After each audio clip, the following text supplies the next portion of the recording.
यानी इस वक्त पीटीआई से बड़ा इमरान खान का दुश्मन और कोई नहीं है। आपको तस्लीम करना होगा कि आप अदालती महाज पे पीटीआई की लीगल टीम नाकाम हो चुकी। लीगल टीम एमएनए बनने आई थी, सेनेटर बनने आई थी, तो आइंदा आम इंतखाबात पीटीआई एक डेड हॉर्स बन जाएगी। क्या वक्त आ गया है कि बुशरा बीबी को बाज़ाब्ता तौर पर पीटीआई को टेक ओवर कर लेने चाहिए। जबान खोलें, बोलें, बताएं, अपने लोगों को बताएं, अपने कारकुनों को बताएं। या बुशरा बीबी को डरा धमका के एक तरफ फेंक दिया गया है कि अगर आप मुंह खोलोगी तो हम आपको केपी से निकाल देंगे, फिर चली जाइएगा जमान पार, और वहीं पे जाएंगे आप तो आपको फौरन गिरफ्तार कर लिया जाएगा।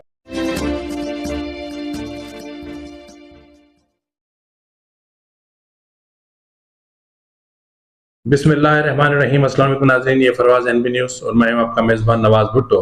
नाज़रीन, इमरान खान को बचाने के हवाले से किसी किस्म की संजीदा कोशिशें नज़र नहीं आ रही।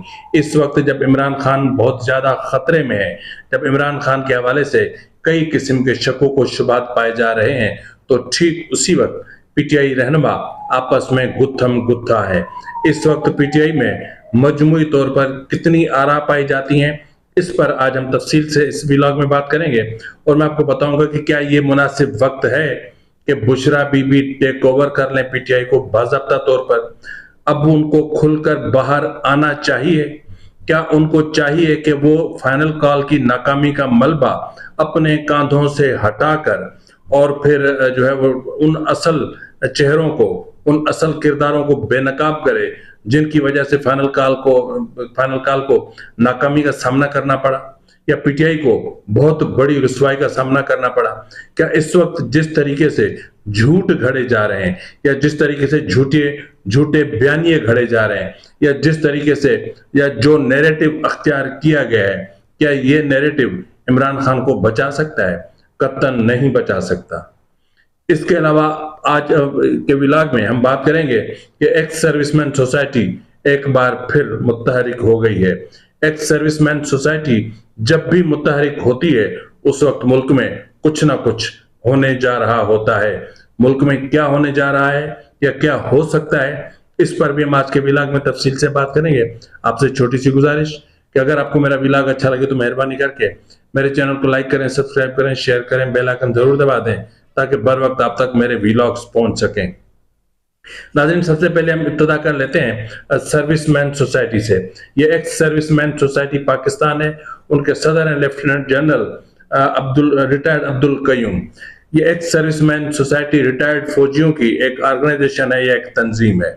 ये एक ऐसा फोरम है जहां से रिटायर्ड फौजी उस बयानिए को अडॉप्ट करते हुए उसको पब्लिक में ले आते हैं जो इकदामात एस्टेब्लिशमेंट करने जा रही होती है, या फिर ये जो रिटायर्ड फौजी होते हैं इनको जो हाजिर सर्विस फौजियों की काबिलियत पर शक होता है, या वो समझते हैं कि शायद मौजूदा क़यादत कुछ सही नहीं कर रही, तो ये उनकी रहनुमाई के लिए ये उस वक्त प्रेस कॉन्फ्रेंस करते हैं या उस वक्त मंजर आम पे आते हैं जब इनको जो जीएचक्यू में कोई समझ लें कि यूं समझ लें कि जब इनको कोई जीएचक्यू में मुंह नहीं लगाता, तो इस वक्त ही मुतहरिक होते हैं और फिर अपना पॉइंट ऑफ व्यू वहां तक पहुंचाने की कोशिश करते हैं। गुज़िश्ता रोज भी उन्होंने एक प्रेस कॉन्फ्रेंस की और प्रेस कॉन्फ्रेंस में उन्होंने बाज़ाब्ता तौर पर एक डिमांड की कि फौरी तौर पर फौजी अदालतों का क़याम अमल में लाया जाए, क्योंकि यही एक रास्ता है जिसके जरिए दहशतगर्दी को या दहशतगर्दों को अंजाम तक पहुंचाया जा सकता है। उन्होंने ये भी कहा कि जो भी 9 मई के मुकदमात में या केसेस में मुलविस हैं उनको सजाएं दी जाएं, जो मुलविस नहीं है उन्हें रिहा किया जाना चाहिए। और उन्होंने ये भी एक कहा कि फॉर्म 47 की हवा तो उस वक्त चली थी जब आरटीएस बिठा दिया गया था। 2018 के इंतखाबात में आरटीएस बिठा दिया गया। जनरल फैज, जनरल कमर जावेद बाजवा और पूरी इस्टेब्लिशमेंट इमरान खान को जितवाने में लग गई और फिर ऐसा जितवाया कि आज तक इमरान खान उनके हलक की में हड्डी बना हुआ है। तो इस वक्त उन्होंने कहा कि मुल्क से बाहर डिजिटल दहशतगर्दों को इंटरपोल के जरिए वापस लाया जाए, उनको सजाएं सुनाई जाए। उन्होंने केपी के में गवर्नर राज की भी मुखालफत की और ये भी कहा कि सियासी जमातों पर पाबंदी नहीं लगनी चाहिए। अब इसमें जो इनका जो बयानिया है उसको समझने की कोशिश करें। इसमें बुनियादी तौर पर जो बात की गई है वो है फौजी अदालतों का कयाम। ये हर सूरत में फौजी अदालतों का कयाम चाहते हैं ताकि एक जहान थोड़ा सा बन जाए। इस पर मैं ज्यादा बात नहीं करना चाहता, फिर बात करेंगे तो फिर बात बहुत फैल जाएगी। और फिर आजकल आपको पता है कि सहाफियों को गिरबान से पकड़कर और चर्च और भंग और आइस के जो है वो केसेस में लॉकअप कर दिया जाता है। तो इसलिए इन चीजों को खैर हम रहने देते हैं। इसके अलावा जो पीटीआई ने एक नया नैरेटिव अख्तियार किया है कि इमरान खान को कोई ऐसी चीज दी गई है कि जिससे उनका जहनी तवाजुन बिगड़ गया है। इमरान खान का जहनी तवाजुन भाई ठीक था कब? उनका जहनी तवाजुन कब का बिगड़ा हुआ था? अब आप ही थे कि आप जिस तरह, अगर उनका जहनी तवाजुन ठीक नहीं था तो फिर एक पागल शख्स की कॉल पे उसकी कॉल को फाइनल कॉल समझ के आप लोग निकले क्यों? जब उसका जहनी तवाजुन ठीक नहीं था तो आप लोगों ने संजानी की बजाय डी चौक जाने का फैसला क्यों किया? अगर आप समझते हैं कि उनका जहनी तवाजुन ठीक नहीं है तो फिर आपको समझदारी का मुजाहरा करना चाहिए था, आपको नेगोशिएशन की तरफ जाना चाहिए था, आपको मुज़ाकरात की तरफ जाना चाहिए था। लेकिन आप लोग तो नहीं गए, आप लोगों ने तो मुज़ाकरात को सबोताज किया। और ये कासिम सूरी साहब जो साबिक डिप्टी स्पीकर हैं, अमेरिका में बैठकर जो गुल खिला रहे हैं और जिस तरह की बातें कर रहे हैं या जिस तरह के जो है वो बयानिए घड़ रहे हैं, जिस तरह उन्होंने घड़ा कि इमरान खान को जीएचक्यू ले जाया गया है, वहां उसके हर वक्त उनके चेहरे पे कपड़ा होता है, फिर उनके सेल के आगे एक दीवार है, 150 फौजी खड़े कर दिए। कुछ तो खुदा का खौफ करो, ये फेक न्यूज फैलाना बंद करो, मजहबी टच देने की कोशिश के बातें करने वालों, कुछ खुदा के गजब से डरो।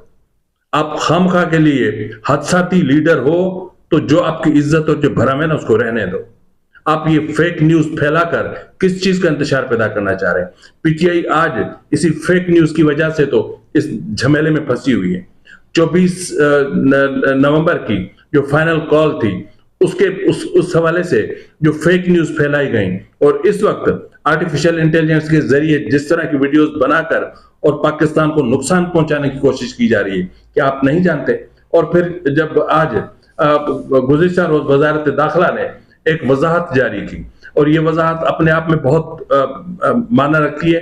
आपने सुना होगा सोशल मीडिया पे, उसके चंद एक नुकात में आपको बता देता हूं। जिस तरह उन्होंने एक चीज की कि अली अमीन गंडापुर ने असेंबली को इदारों के खिलाफ इश्तियाल अंगेज बयानात के लिए इस्तेमाल किया, बिल्कुल किया। आज भी केपीके असेंबली, केपीके के अवाम की आवाज कम और जो है वो वफाक मुखालिफ बयानिए को घड़ने के लिए या उसको तकवीत देने के लिए बहुत ज्यादा इस्तेमाल हो रही है।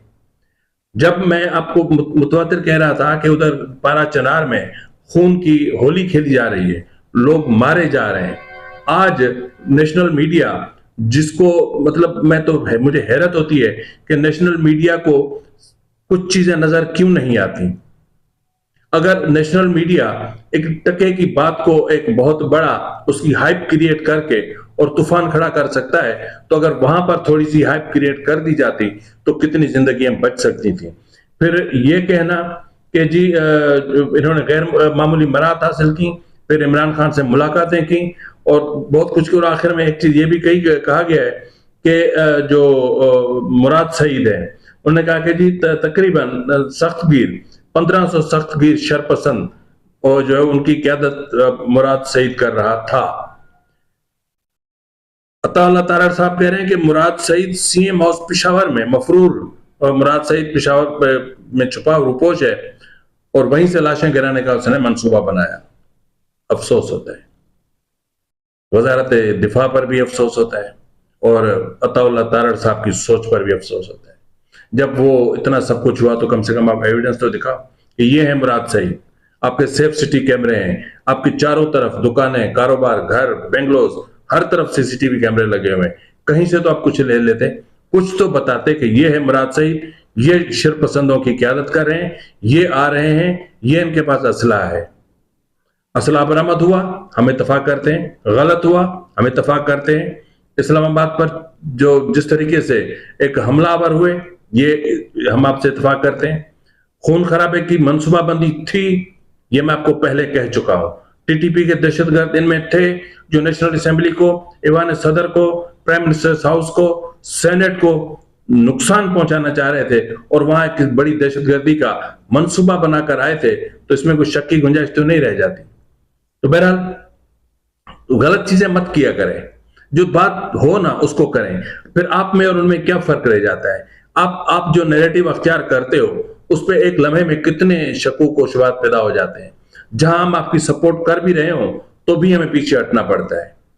आप गलत बयानी घड़ के आप गलत बातें मत करें। इसके अलावा जिस तरह मैंने बात की इमरान खान के हवाले से कि इमरान खान को बचाने के लिए संजीदा इक़दाम की बजाय पीटीआई रहनुमा आपस में गुत्थम गुत्था है। इस वक्त जो कुछ बुनियादी कुछ नुकात मैंने नोट किए हैं वो मैं आपकी खिदमत में अर्ज कर रहा हूं। अभी तक इस बात का तयन नहीं हो सका कि इमरान खान को बड़ी सजाओं से बचाने के लिए एस्टेब्लिशमेंट से मुज़ाकरात किए जाएं या नहीं, या फिर मुज़ाकरात के हवाले से कोई कमेटी भी तश्कील दी जाए या तश्कील भी नहीं दी जा सकी इस वक्त तक, कि इस चीज का भी तयन नहीं हो सका कि मुज़ाकरात करने भी है कि नहीं करने। मतलब एक होता है ना कि भाई एक पॉलिटिकल एक जो सिस्टम होता है, आप उसका हिस्सा बनो, आप सियासतदान बनो, सियासी अप्रोच के साथ आओ और उस सियासी अप्रोच के साथ आप दूसरों के साथ बैठने की हिम्मत और हौसला पैदा करें, मुफाहमत का रास्ता अख्तियार करें, मुज़ाकरात पे आए ताकि मसाइल हल हो। इस तरह तो आप आने वाले कुछ दिनों में माजी का कोई किस्सा बन जाएंगे। और इसके अलावा जो है वो पीटीआई में इस वक्त तकरीबन 4 आरा पाई जा रही हैं।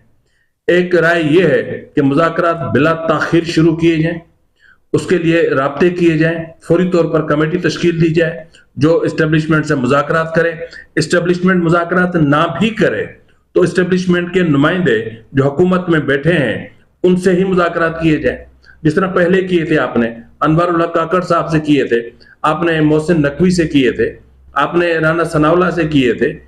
कि कौन ढका छुपा है? तो आप आगे तो आओ, आप बात तो बढ़ाओ।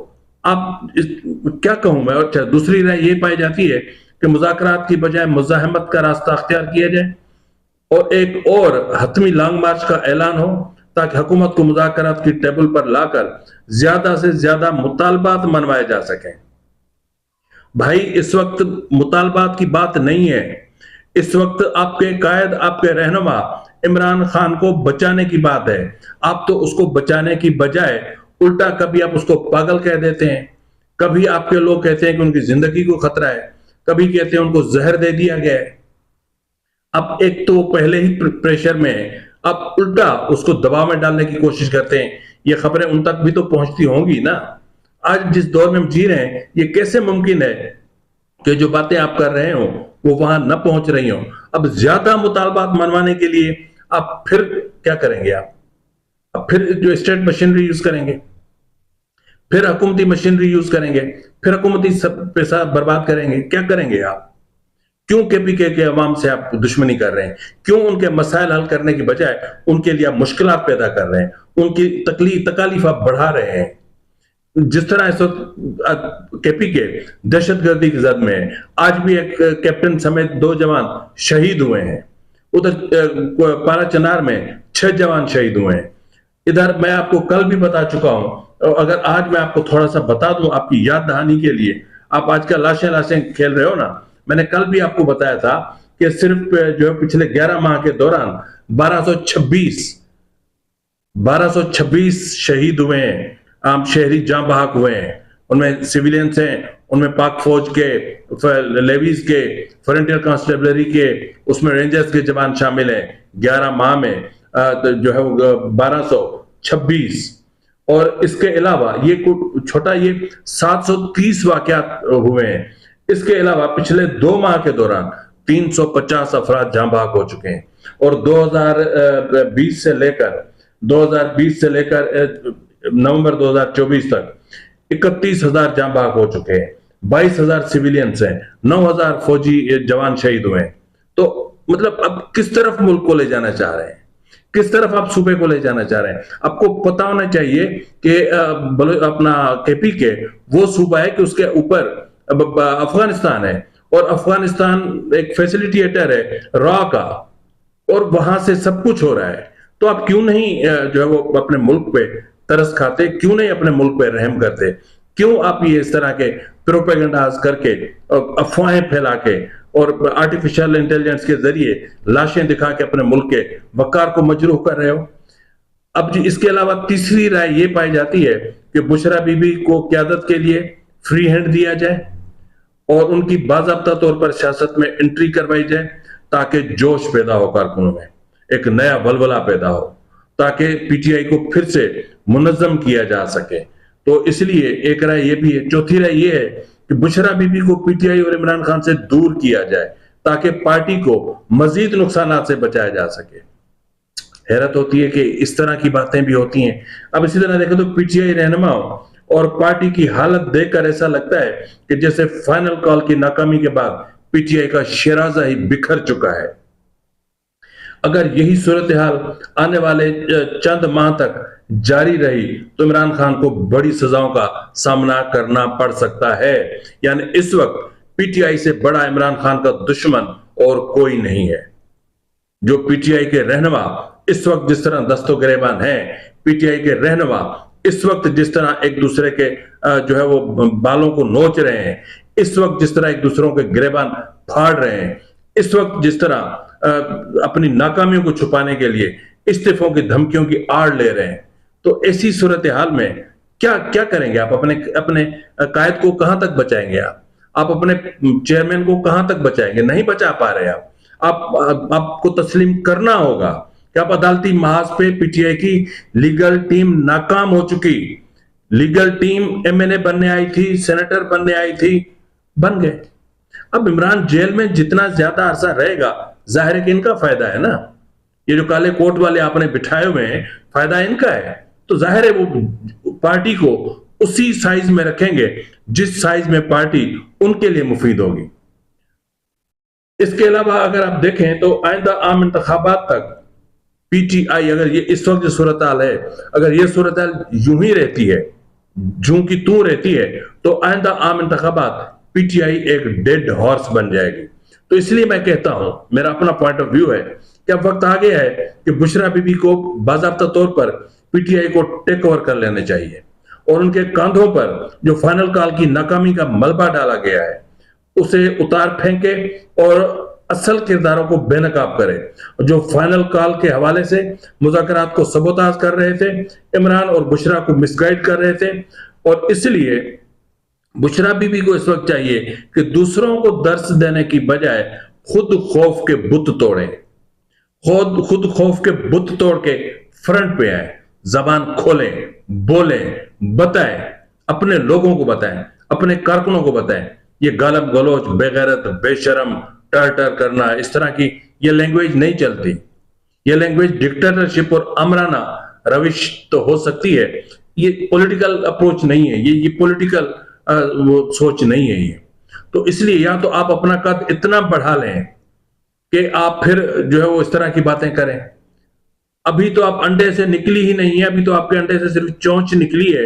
तो आपने चोंच निकलते ही और आपने उनको जिन्होंने पूरी पार्टी को हाईजेक करके इमरान खान को जेल में रखा हुआ है, उनको आप कह रही हैं बेशरम, बेगैरत, बेहया, टर कर रहे हो यहां पर बैठे, तो भी वो आपको कहां आगे आने देंगे? थोड़ा सा कंप्रोमाइज करें, कंप्रोमाइज सीखें। पॉलिटिक्स में यही चलता है आजकल, समझौतों की सियासत है। सियासत में समझौते करने पड़ते हैं, 4 कदम पीछे हटना पड़ता है ताकि 8 कदम आगे बढ़ सके। तो अगर आपका रवैया यही रहा जो इस वक्त आपका है, तो फिर इस वक्त हमें यह भी पता नहीं कि आप हैं कहां। इस वक्त हम ये भी नहीं जानते कि आप पाकिस्तान में हैं या काबुल पहुंच चुकी हैं। इस वक्त हम ये भी नहीं जानते कि बुशरा बीबी नजरबंद है, बुशरा बीबी हब्से बेजा में है, या बुशरा बीबी अपनी मर्जी से कहीं उन्होंने खुद को आइसोलेट किया हुआ है, या बुशरा बीबी को डरा धमका के एक तरफ फेंक दिया गया है कि अगर आप मुंह खोलोगी तो हम आपको केपी से निकाल देंगे, फिर चली जाइएगा जमान पार्क और वहीं पे जाएंगे आप तो आपको फौरन गिरफ्तार कर लिया जाएगा। तो गिरफ्तार हो गई आप तो फिर आपको पूरी जिंदगी जेल में रहना पड़ेगा। तो यही डर हो सकता है ना एक बुशरा बीबी के लिए। तो बुशरा बीबी को आप डरा तो सकते हैं, लेकिन इस डर के बुत को अगर कोई तोड़ सकता है तो वो खुद बुशरा बीबी है। एक सियासी सोच के साथ आगे हैं, पीटीआई के वजूद को बचाएं, पीटीआई को बचाएं, अपने शोहर को बचाएं, पीटीआई के चेयरमैन को बचाएं, पीटीआई एक साहस है, एक सरमाया है, जिस पर इमरान खान ने अपनी पूरी उम्र जो है वो जाहिर उसको दी है। तो एस्टेब्लिशमेंट की बैसाखियों पर चलने की बजाय बराबरी की बुनियाद पर आए, बराबरी की बुनियाद पर बैठे, सियासत करें। ये जो डिजिटल टेररिज्म है ना, ये ना अख्तियार करें, अब सियासत करें। क्या पाकिस्तान पीपल्स पार्टी सियासत नहीं कर रही? क्या पीएमएल-एन सियासत नहीं कर रही? क्या एमक्यूएम पाकिस्तान सियासत नहीं कर रही? क्या अवामी नेशनल पार्टी सियासत नहीं कर रही? ये भी तो सियासत कर रहे हैं ना, जितनी भी पाकिस्तान की जेयूआई को देख लें, मजहबी टच वाले लोग हैं, मजहबी रहनुमा कहलाए जाते हैं, लेकिन जिस तरीके की पॉलिटिक्स वो कर रहे हैं, अब देखें तो सही ना, सीखें। आपको सीखना पड़ेगा ताकि आप इन मामलात को हैंडल कर सकें, क्योंकि इस वक्त आपकी पार्टी के रहनुमाओं की जो सूरत हाल है उसको देखकर तो ऐसा लगता है कि आने वाले चंद माह में, जहां मैं पहले कह चुका हूं कि इमरान खान शायद 3 माह में जो है वो उनकी रिहाई का, उनकी जमानतों का कोई मामला बन जाए, लेकिन वो भी तब होगा ना जब मुज़ाकरात होंगे। जब आप मुज़ाकरात ही नहीं करोगे, जब आप मुज़ाकरात की टेबल पर ही नहीं आओगे, जब आप अपने मुतालबात, वो मुतालबात जो काबिल कबूल हों वो ही लेकर आप नहीं आएंगे, तो फिर इमरान खान कैसे रिहा होंगे? 9 मई के मुकदमात शुरू हो चुके, मिलिट्री ट्रायल शुरू हो चुका, जनरल फैज सजा की तरफ जा रहे हैं, 12 से 15 दिसंबर तक उनको सजा सुना दी जाएगी। उसके बाद फिर इमरान खान का नंबर है, फिर क्या करेंगे आप? अगर वहां से सजा हो जाती है तो वहां से अगर 190 मिलियन पाउंड, आपको तो पता है ना कि जीनियन केस है, इसमें तो सजा नागुज़ीर है, तो फिर आप क्या करेंगी? तो इसलिए आपको एक सियासी सोच, सियासी नजरिए के साथ आना पड़ेगा, तहम्मुल के साथ, दिमाग को ठंडा रख के, और मतलब एक ऐसी सियासत करनी होगी कि, और एक ऐसा किरदार अदा करना होगा जो सबके लिए काबिल कबूल हो और पार्टी को मुर्दा घोड़ा होने से बचा लें। जो चंद सांसें बची हैं उसको बचा लें। गंडापुर चाहेगा कि केपीके में गवर्नर राज लगे ताकि उनकी वजारत आला बचे, तो आप गंडापुर को हटाने की बजाय अपनी पार्टी को बचाने के लिए, इमरान खान को बचाने के लिए संजीदा किस्म के इकदाम करें। इस वक्त आपको इसी की जरूरत है। फिलवक्त के लिए इतना ही, मिलते हैं अगले प्रोग्राम में, तब तक इजाजत दीजिए। फी अमानिल्लाह।